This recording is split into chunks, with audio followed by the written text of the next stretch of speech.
여호와께 맡기라. 그가 너를 붙드시고 의인의 요동함을 영원히 허락하지 아니하시리로다. 아멘. 주 안에서 사랑하는 성도 여러분, 내 짐을 여호와께 맡기라. 여러분, 이 말씀을 들을 때 머릿속에 어떤 그림이 떠오르십니까? 내 짐을 여호와께 맡기라. 저는 이 말씀을 들을 때 제일 먼저 떠오르는 한 사람이 있습니다. 영상을 한번 보시겠습니까? 저 사람입니다. 여러분 잘 보이십니까? 등에는 짐을 지고 있습니다. 무거운 짐을. 그리고 한 손에는 책을 들고 있습니다. 저 그림은 17세기 영국의 소설가인 존 버년이 쓴 철로 역정이라는 책에 나오는 주인공의 모습입니다. 이 사람의 손에는 책을 들고 등에는 무거운 짐을 지고서 저 짐을 벗어 놓을 그 길을 향해 인생의 참 평안과 그리고 하나님의 심판을 피할 수 있는 그 길을 찾아서 헤매는 순례자의 모습을 보여주는 것입니다. 저 그림은 인생에서 만나는 모든 짐을 스스로 짊어지고 사는 우리의 모습을 보여주기도 합니다. 우리 어깨에, 우리의 등에는 사실 보이지 않지만 저렇게 무거운 짐들이 다 짊어져 있습니다. 2017년 새해가 희망차게 시작되었지만 우리는 일상 속에서 크고 작은 인생의 무거운 짐을 여전히 지고 있습니다. 학생들은 입시 지옥이라는 말과 함께 공부의 짐을, 청년들은 치열한 경쟁에서 살아남아야 하는 취업의 짐을, 출산도 결혼도 다 짐이라고 생각하는 그런 젊은이들이 요즘 많습니다. 부모님들은 먹고 사는 문제, 돈 문제, 자식 문제, 질병 문제, 요즘은 혼란스러운 정치, 사회 문제까지 우리에게 무거운 짐으로 다가옵니다. 이렇게 수많은 짐들이 우리를 짓누르고 있습니다. 하나님의 자녀라고 또 하나님을 믿는 저와 여러분에게도 사실은 예외가 아닙니다. 우리도 인생의 짐을 다 짊어지고 있습니다. 때로는 그 짐이 너무 무거워서 넘어지기도 하고 감당할 수 없을 만큼 힘겨워서 남몰래 울기도 합니다. 때로는 그 짐을 벗어던지고 아무도 없는 곳으로 도망가 버리고 싶고 숨어버리고 싶을 때가 있습니다. 이런 짐들을 우리는 어떻게 해결할 수 있겠습니까? 어떻게 해결해야겠습니까? 하나님의 말씀인 성경은 우리 신앙과 생활의 유일한 법칙입니다. 우리가 무엇을 믿고 어떻게 살아가야 하는지를 잘 비춰주는 등불과도 같습니다. 그래서 성경을 통해 우리는 인생의 여러 가지 짐을 어떻게 해결해야 할지 답을 찾을 수 있는 거죠. 특별히 오늘 저와 여러분이 함께 읽은 시편 55편 22절에서 온갖 무거운 짐을 지고 살아가는 우리에게 분명한 하나님의 뜻을 들려주고 있습니다. 그래서 저는 오늘 읽은 본문을 근거로 내 짐을 여호와께 맡기라는 주제로 말씀을 전하겠습니다. 주제를 한번 따라 하십시다. 내 짐을 여호와께 맡기라. 이 주제에 따라 저는 세 가지 질문에 답을 하는 순서로 말씀을 전하겠습니다. 먼저, 왜 우리는 짐을 여호와께 맡겨야겠습니까? 둘째, 어떻게 우리는 짐을 여호와께 맡길 수 있겠습니까? 그리고 세 번째, 그 결과 하나님께서 우리에게 어떻게 응답하시겠습니까? 왜 우리는 여호와께 짐을 맡겨야 합니까? 어떻게 우리는 짐을 여호와께 맡길 수 있습니까? 그 결과 하나님께서 우리에게 응답하십니까? 이런 대지로 말씀을 전하겠습니다. 먼저, 왜 우리는 모든 짐을 여호와께 맡겨야 할까요? 우리 스스로는 짐을 해결할 능력이 없기 때문입니다. 여러분 한번 따라합시다. 우리 스스로는 짐을 해결할 능력이 없습니다. 아멘. 내 짐을 여호와께 맡기라. 성경에서 이 짐이라는 단어는 여러 가지 뜻으로 사용되었습니다. 말 그대로 낙이나 노새에 실어서 옮겨야 될 무거운 물건들을 얘기할 때 짐이라고 성경에서 말합니다.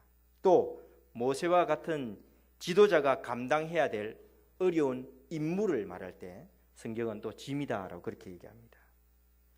또 하나님의 법을 어긴 사람이 느끼는 죄책감, 이것도 성경에서는 짐이라고 말합니다.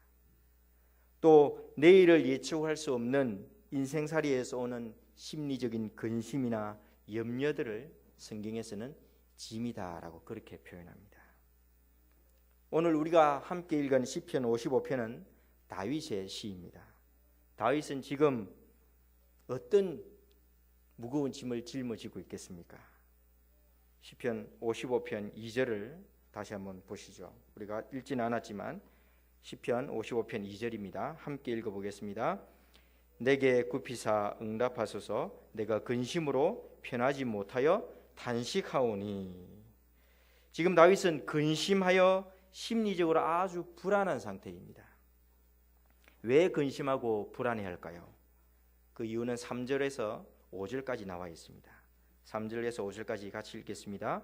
이는 원수의 소리와 악인의 압제 때문이라.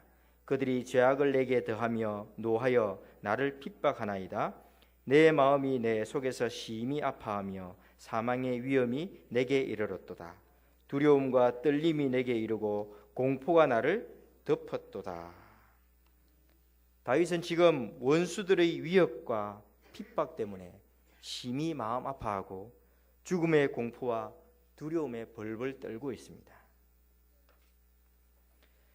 몇 달 전부터 우리나라에서는 경주에서 발생하는 지진 때문에 긴장하고 있습니다. 지진 안전지대라고 생각했던 우리나라에서 대지진이 일어날지도 모른다는 예측 때문이지요. 지진이 일어나면 그것으로 끝나는 게 아니라 원자력 발전소가 폭발할 수 있다는 위험 때문에 전 국민이 공포와 두려움에 떨고 있습니다. 최근에는 지진으로 인한 원자력 발전소 폭발을 소재로 한 영화가 개봉되어서 많은 사람들의 관심을 끌고 있습니다. 저는 그 영화의 예고편만 봤는데 그 예고편만 봤는데도 불구하고 실제로 이런 일이 일어나면 어떻게 하나라는 걱정이 되었습니다. 오늘 본문에서 원수의 압제와 죽음의 공포로 두려워뜨는 다윗은 그 두려움 앞에서 어떻게 반응합니까? 6절에서 8절을 보시죠. 같이 읽겠습니다. 나는 말하기를 만일 내게 비둘기같이 날개가 있다면 날아가서 편히 쉬리로다. 내가 멀리 날아가서 광야에 머무리로다. 내가 나의 피난처로 속히 가서 폭풍과 광풍을 피하리라 하였도다. 아멘. 지금 다윗이 뭐라고 얘기합니까? 나에게 만약 날개가 있다면 날아서라도 도망가겠다라고 그렇게 노래합니다. 피난처로 숨어버리겠다는 것입니다. 여러분은 원하지 않는 힘든 상황을 만나서 도망가고 싶은 그런 순간이 없었습니까? 가능하다면 아무도 없는 곳에 숨어버리고 싶은 그런 순간 말입니다. 어떤 사람들은 인생의 무거운 짐에서 도망가기 위해 술이나 마약에 빠지기도 합니다. 술이나 마약은 아니더라도 스포츠나 여행이나 낚시와 같은 각종 문화생활을 즐기면서 잠시나마 불안과 두려움에서 해방감을 누리려는 사람들은 더 많습니다. 요즘에는 결혼과 출산이 주는 경제적이고 심리적인 짐 때문에 결혼을 포기하고 자신만의 인생을 즐기겠다고 하는 젊은이들이 많습니다.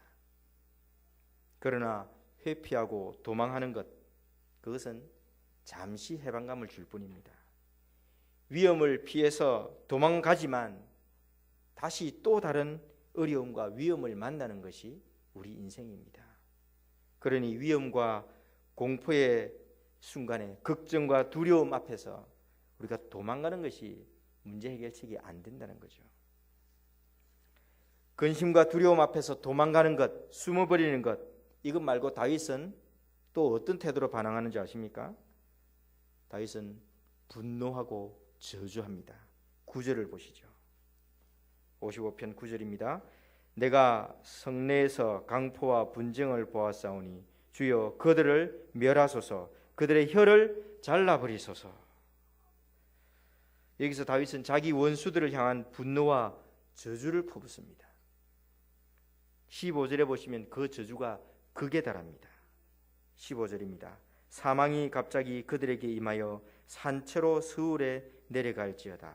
이는 악독이 그들의 거처에 있고 그들 가운데에 있음이로다. 다윗은 원수들이 산채로 지옥에 떨어질 것이라고 그렇게 저주합니다.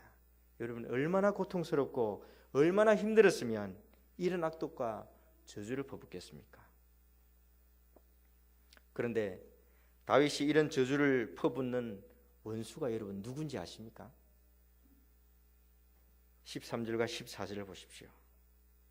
그는 곧 너로다. 나의 동료, 나의 친구요, 나의 가까운 친구로다. 우리가 같이 재미있게 의논하며 무리와 함께하며 하나님의 집 안에서 다녔도다. 무슨 말입니까?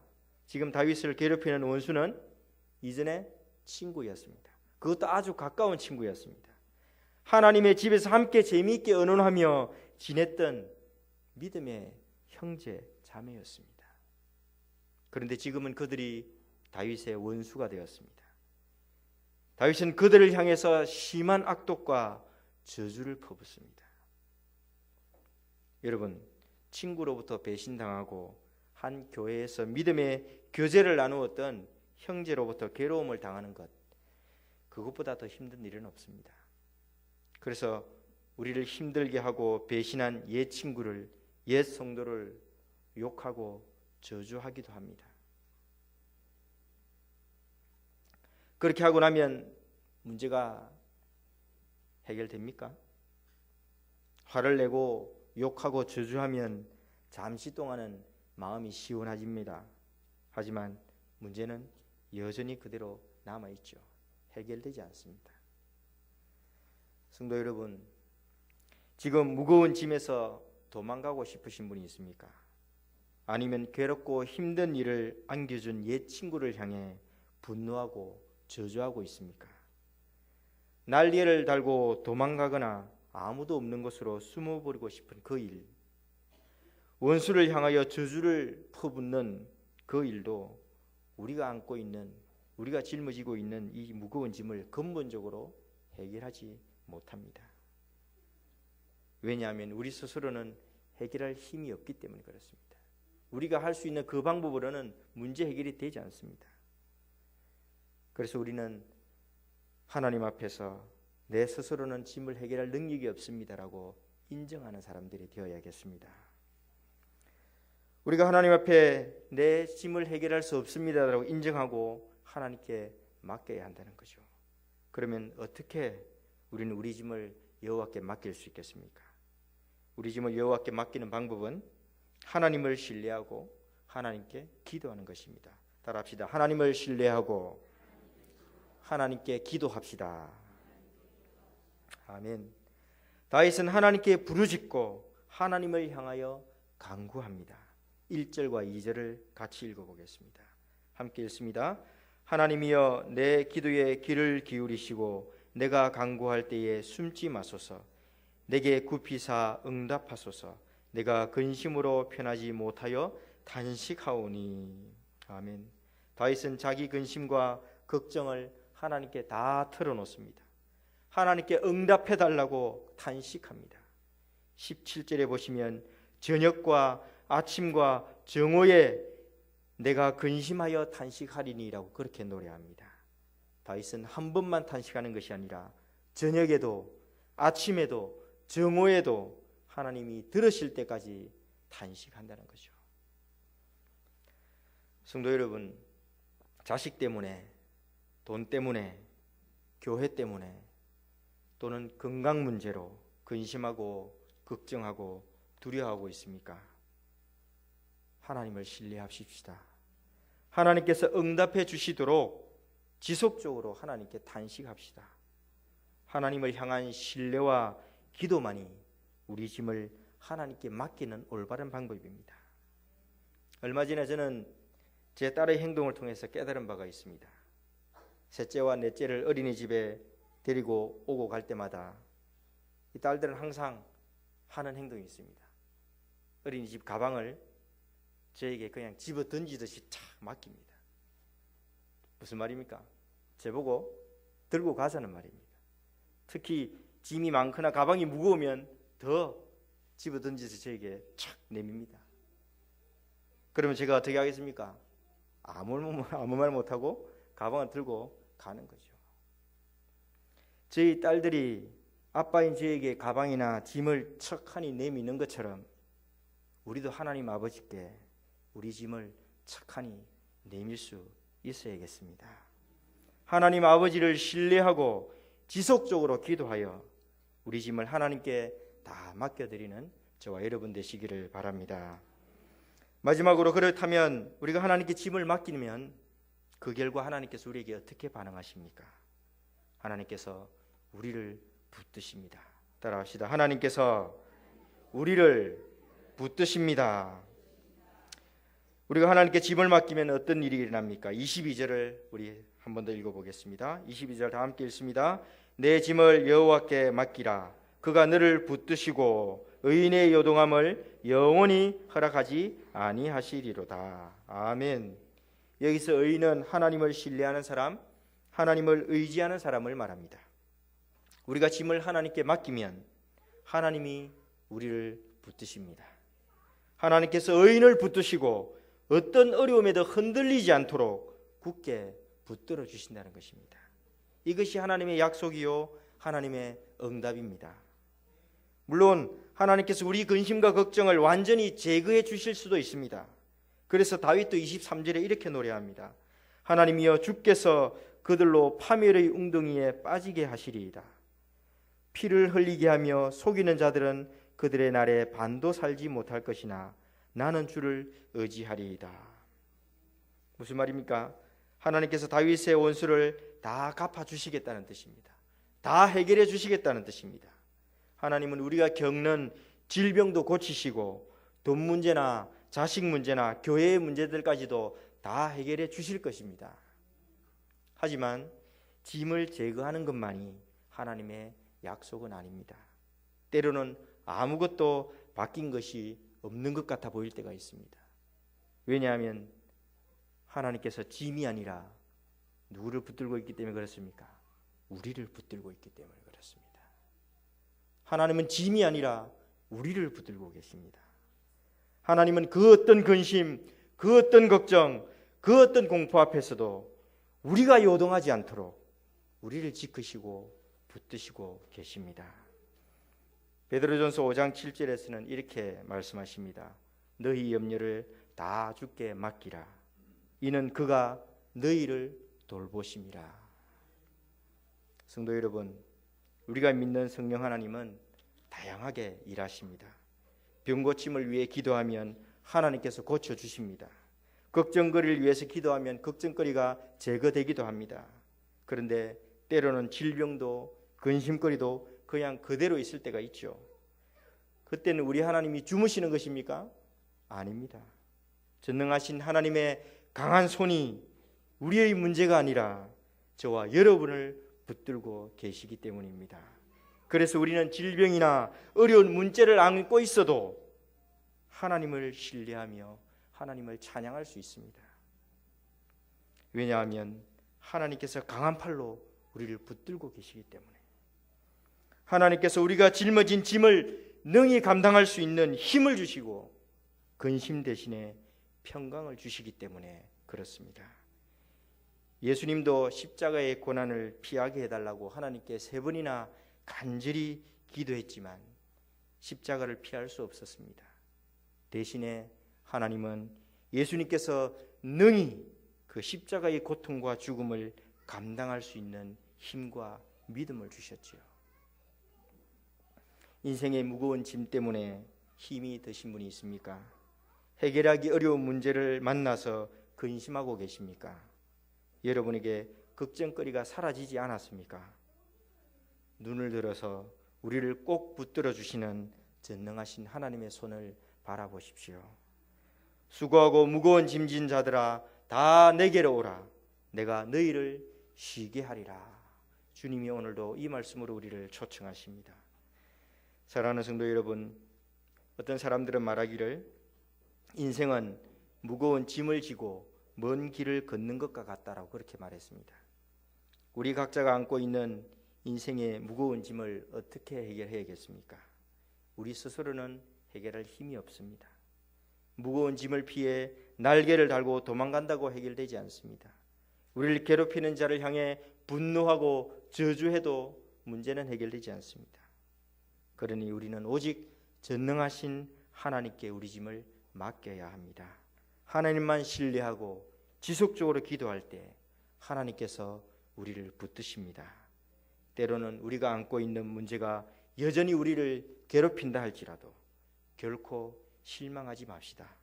고난 중에도 오히려 우리를 굳게 붙잡아 주시는, 그리고 우리에게 평강을 주시는 그 하나님을 바라봅시다. 인생의 모든 짐을 하나님께 맡겨서 하나님이 붙드심과 하나님의 평강을 날마다 경험하는 저와 여러분 되시기를 간절히 바랍니다. 아멘. 이 시간에 들은 말씀으로 함께 기도하기를 원합니다. 먼저 우리 자신을 놓고, 우리 가정을 놓고 한번 생각합시다. 하나님, 내